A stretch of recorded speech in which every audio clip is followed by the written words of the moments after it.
If you want to add a widget to the home screen on the Motorola Edge 70 Pro, then what you can do is you can press and hold your finger on an empty space on the home screen, and then at the bottom we have the widgets option. Now over here we should be able to simply choose the app from which we want to get a widget.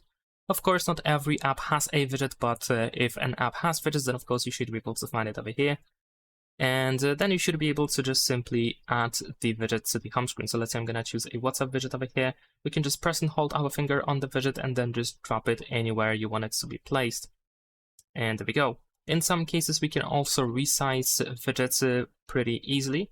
Although keep in mind that in some cases resizing is limited or not possible at all. Another way to add a widget is by pressing and holding your finger on the app that has a widget from which you want to get a widget. So for example, if I press and hold my finger on this app over here, if the app has widgets, then you will find widgets option in here, so we can select it, and then you can choose one of the options, one of the widgets that we have available, press and hold your finger, and then just drop it anywhere you want it to be. And that is pretty much it. Leave a like and subscribe.